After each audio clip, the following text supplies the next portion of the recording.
Assalamu alaikum. How are you all? Hope you all are fit and fine. This is Mansur Rahman in front of you. Welcome back to my another video. Hello বন্ধুরা, আশা করি তোমরা সবাই ভালো আছো। আজকে আমি তোমাদের সাথে যে ভিডিওটি শেয়ার করতে যাচ্ছি সেটা হলো ক্লাস 8 এর first paper. Class 8 English first paper আর ইউনিটটা হলো 1 লেসন 1। ওকে, তাহলে চলো আমরা শুরু করি। দেখো এই যে ইউনিট 1, রাইট? ক্লাস 8 এর ইউনিট 1 ইংলিশ ফার্স্ট পেপার। এখানে কি বলছে দেখো, আ গ্লিমস অফ আওয়ার কালচার, অর্থাৎ আমাদের সংস্কৃতির এক ঝলক, রাইট? কালচার মানে সংস্কৃতি আর গ্লিমস মানে কি? ঝলক। এবার দেখো আমরা লিসনে চলে যাই।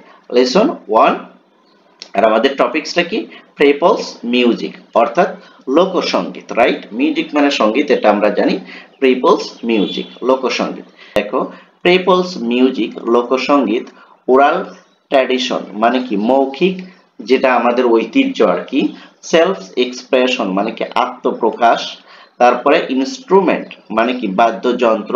মাইগ্রেশন মানে কি? অভিবাসন, রাইট? এগুলো হচ্ছিল মূল কিওয়ার্ড, এই সম্পর্কে আলোচনা করা হবে। এবার দেখো আমরা বি দেখবো, right? Read the text and answer the following question. আমরা টেক্সটটি পড়বো এবং আনসার করার চেষ্টা করব ফলোয়িং দ্য কোশ্চেন। ওকে, কোশ্চেনগুলো অনুসরণ করব। দেখো পিপলস মিউজিক মানে কি? লোকসঙ্গীত। Also knows as folk music, অর্থাৎ লোকসঙ্গীত গুলোই কি? ফোক মিউজিক নামে পরিচিত। কনসিস্ট অফ টোনস মানে কি? এটা ধারণ করে কি করে? Lyrics and knowledge passed down oral for generation, অর্থাৎ এই লোকসঙ্গীত গুলো আমাদের কাছে যেটা ধারণ করে, লিরিক গুলো প্রজন্ম থেকে প্রজন্ম পর্যন্ত এটা এই ট্র্যাডিশনাল গুলো ধারণ করে। ওভার টাইম, সময়ের সাথে সাথে বা সময়ের কারণে, দিস মিউজিক হ্যাজ ইনভলভ, বিবর্তিত হয়, ecology trier to way people live. Okay, বলতেছে যে সময়ের সাথে সাথে এটার কি? বিবর্তন হয়ে যাচ্ছে, রাইট? সিজনের সাথে সাথে এটা বিবর্তন হচ্ছে। তারপর দেখো আওয়ার এগ্রিকালচার আমাদের কৃষি, ফুড, ইকোলজি, বাসস্থান এবং সিজন এবং ঋতুর সাথে এটা কি হয়? বিবর্তিত হচ্ছে, পরিবর্তন হচ্ছে। and ritual are reflected this song and are all reflected in these songs। দেখো আর রিচুয়াল মানে কি? রিচুয়াল মানে হলো তোমার আচার অনুষ্ঠান। রিফ্লেক্টেড মানে কি? প্রতিফলন হয়। আর এগুলো কিন্তু কি হয়? আমাদের কালচার এবং আচার অনুষ্ঠানের সাথে কি হইতেছে? প্রতিফলিত হচ্ছে এই গানগুলো, রাইট? অর্থাৎ আমাদের সমাজের যে কালচার গুলো আছে, আমরা যা দৈনন্দিন করছি সবগুলোই কিন্তু এই গানের ভিতরে প্রতিফলিত হচ্ছে। কি? রিচুয়াল অ্যান্ড রিফ্লেক্টেড মানে কি? প্রতিফলিত হচ্ছে, রাইট? আশা করি বুঝতে পেরেছো। যেমন দেখো পল্লীগীতি, ভাওয়ালি, জারি, শাড়ি, তারপরে আছে কি? গম্ভীরা, লালন গীতি, তারপরে আছে হলো পালা গান and the song of Hasan Raja all embody the self expression of the people, right? অর্থাৎ এই যে আমাদের যে আচার অনুষ্ঠান এবং কালচার, এগুলো কিন্তু এই গানেরই প্রতিফলন হয় এবং সেগুলো কি কি? পল্লীগীতি, তারপরে ভাটিয়ালি, চারি, শাড়ি, গম্ভীরা, লালন গীতি, তারপর পালা গান, এগুলো কিন্তু সিজনের সাথে সাথে এগুলো পরিবর্তন হচ্ছে। হাসন রাজা, ইম্বার্ডি, ঠিক আছে? এগুলো সবই কিন্তু মানুষের একটা এক্সপ্রেশন দেয়, রাইট? আশা করি তোমাদেরকে বোঝাতে পেরেছি। ইম্বার্ডি মানে কি জানো? ইম্বার্ডি মানে হলো মূর্ত প্রতীক, রাইট?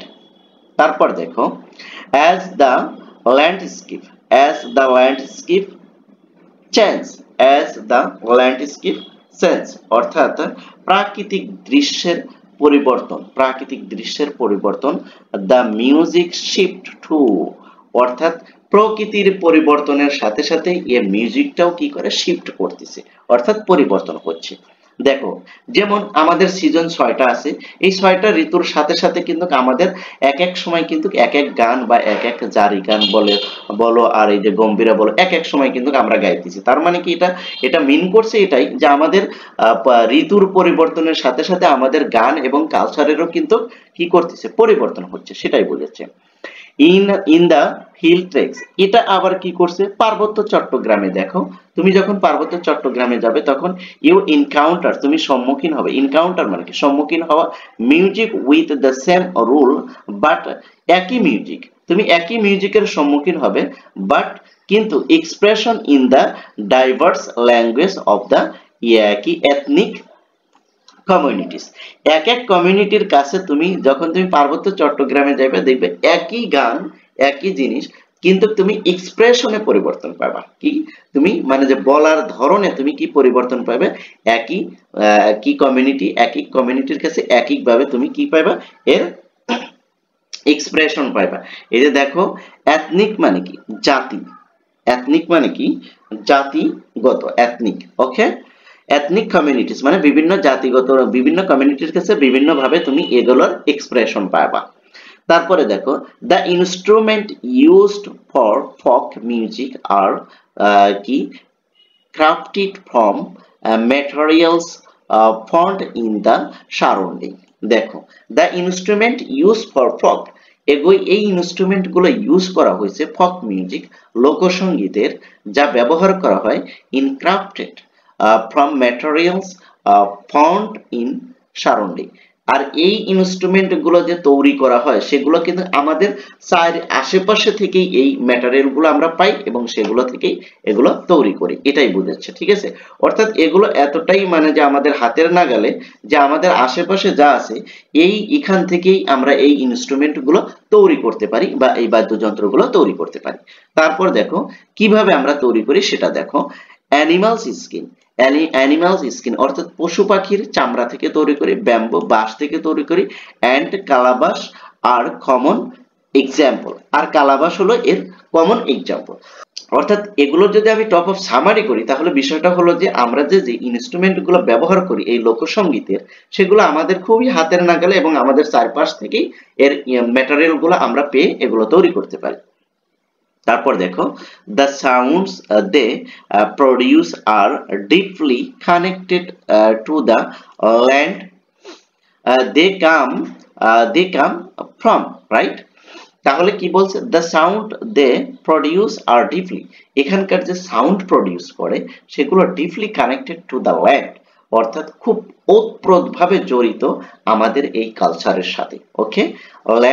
ল্যান্ড অর্থাৎ আমাদের চারপাশের এই কালচারের সাথে এই সাউন্ড গুলো খুব ওতপ্রোতভাবে জড়িত। তারপরে দেখো, as people migrate to cities and villages transform, যখন জনগণ কি করে, মাইগ্রেট হয়, চেঞ্জ করে, সিটি অ্যান্ড ভিলেজ, শহর থেকে গ্রামে বা গ্রাম থেকে শহরে যখন এটার মানুষ যখন ট্রান্সফার করে অর্থাৎ পরিবর্তন হয়, মুভ করে, দিস ট্র্যাডিশনাল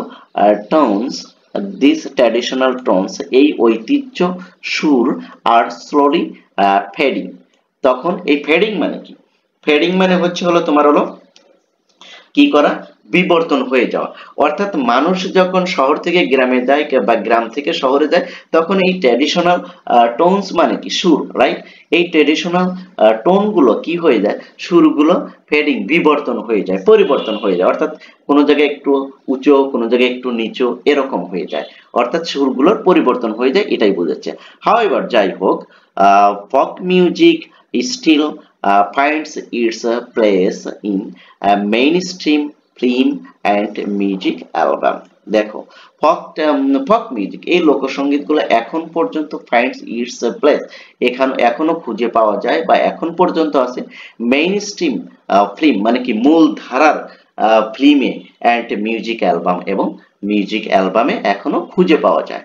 দেখো তারপরে কি বলছে, the following are translation of a Hasan Raja song and a Bhavaiya song featured in the film Oshia, directed by ফাতে রোহানি। ফাতে রোহানি দেখো বলছে যে দ্য ফ্লোয়িং আর ট্রান্সলেশন, এই গানগুলো ট্রান্সলেশন করেছে হাসন রাজা অ্যান্ড কি ভাওয়াইয়া সং। হাসন রাজা এবং ভাওয়াইয়া সং এর বৈশিষ্ট্য নিয়ে ওয়াসিয়া ফিল্ম কি করছে, এটাকে ট্রান্সলেটেড ওয়াসিয়া গানের এই ফিল্মগুলো ডিরেক্টেড বাই ফাতে রোহানি। ফাতে রোহানি এগুলো কি করছে, ট্রান্সলেশন করেছে, রাইট। এই যে দেখো ট্রান্সলেশন অফ হাসন রাজা, লুক ব্ল ব্ল রি ও দে সি সেই, ওকে। এই যে দেখো এখানে ট্রান্সলেশন করে দিছে ইংলিশে, তোমরা চাইলে এটা মুখস্থ করতে পারো অথবা তোমরা এখান থেকে শিখতে পারো। আমি সময়ের অভাবে এটা আর তোমাদেরকে পড়ে শোনাচ্ছি না।